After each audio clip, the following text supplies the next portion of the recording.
हम लोग पूरे मजबूती से एनडीए को जीत दिलाएंगे और साजिश करके मुख्य अभियुक्त हमको बनाए गए थे। और ये बदनाम सिर्फ करते हैं लोग, भाजपा को, आरएसएस को, बजरंग दल को बदनाम करते हैं। आप देख लीजिए उत्तर प्रदेश में, आप आंकड़ा निकाल के देख लीजिए, जब से योगी जी बने हैं कितने दंगे हुए। कराना और दंगा का साजिश करना ये हम लोग का फितरत नहीं है। चुनाव प्रचार कर लीजिए, चाहे जो भी करे, प्रभाव था नेता का। नमस्कार, मेरा नाम अनूप नारायण सिंह है और आप देखना शुरू कर चुके हैं बिहार टॉक को। हमारे साथ आज खास मेहमान हैं उपेंद्र कुशवाहा के खासम खास हैं रिंकू सोनी जी, जो डिहरी विधानसभा क्षेत्र से चुनाव लड़ चुके हैं और काफी कम अंतर से 2015 में ये चुनाव हारे थे। आज इनसे हम इसलिए भी बात कर रहे हैं कि काराकाट से उपेंद्र कुशवाहा जी की तैयारी लोकसभा की सबसे प्रबल है और जो सर्वेक्षण आ रहे हैं उसमें भी वे काफी आगे हैं। काराकाट में जो उनकी रणनीति है उसमें कई सारे रणनीतिकार हैं, उसमें रिंकू सोनी एक बड़ा नाम है।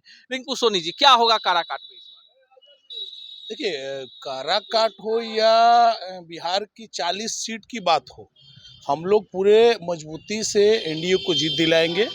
और हमारे नेता, हमारी पार्टी एनडीए के पार्ट हो चुके हैं, तो हम लोग 40 सीट पर तैयारी करें, न कि सिर्फ काराकाट पर। जी, आपने चुनाव भी लड़ा, उस समय भी एनडीए गठबंधन के आप लोग हिस्सा थे विधानसभा में, और जितने बड़े प्रत्याशी के खिलाफ आप चुनाव लड़ रहे थे, आपने काफी कड़ी टक्कर दी। उसमें कितना प्रभाव था उपेंद्र कुशवाहा जी का? नहीं, अरे आज़ादी के बाद आप समझ लीजिए कि हम करीब 3000 मत से पीछे रहे हैं, जो कि हमसे पहले बिहार विधान परिषद के सभापति और आदरणीय श्री अवधेश नारायण सिंह जी चुनाव लड़े थे। 20-25 हजार उनका वोट आया था, तो काफ़ी मत आए थे। हमको तो थोड़ी सी खाती मतलब रह गए थे, तो आदरणीय नेता का आशीर्वाद था। और नेता ने मतलब वहाँ काफ़ी हमारे लिए मतलब गए भी थे। चुनाव प्रचार कर लीजिए, चाहे जो भी करे, प्रभाव था नेता का।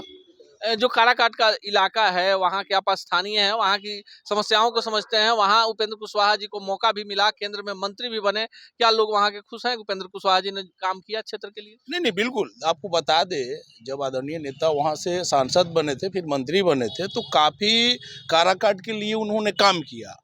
और अब चूँकि जो 19 की चुनाव हुई, और 19 के चुनाव में सर गठबंधन मतलब उस समय क्या बोलते हैं, महागठबंधन के साथ थी, चुनाव नेता हार गए, तो अब जनता वहाँ पर ही कर दी थी। तो उसके बाद में अभी वर्तमान में स्थिति देख लीजिए, बहुत बदतर स्थिति अच्छा है। रिंकू सोनी जी, जिस इलाके से आप आते हैं काफी संवेदनशील इलाका है, दंगा हो जाता है। बिहार में कहीं अगर दंगा का इलाका है, आप लोग वहाँ जमीन पर काम करते हैं, आपको क्या लगता है कि जो वहाँ की परिस्थितियां हैं, ऐसी परिस्थितियां क्यों बनती हैं आपके इलाके? देखिए, जन्माष्टमी आज जन्माष्टमी है, और आज का ही जन्माष्टमी का ही समय था। 2016 की मैं बात कर रहा हूँ। उस समय आप डेहरी ऑन सोन में कृष्ण जन्माष्टमी विसर्जन था। हालांकि जन्माष्टमी पूजा रखा था, मैं उसमें था, लेकिन जुलूस जो था, जुलूस में मान लीजिए हमारा घर है, घर से जुलूस जा रहा है, तो स्वाभाविक है कि जुलूस है तो गोड़ लागने के लिए आ जाता है। उसमें मुख्य अभियुक्त हमको बनाया गया था। उस समय हमसे जीते जो मोहम्मद इलियास, राजद के विधायक मोहम्मद इलियास हुसैन थे, और साजिश करके मुख्य अभियुक्त हमको बनाए गए थे।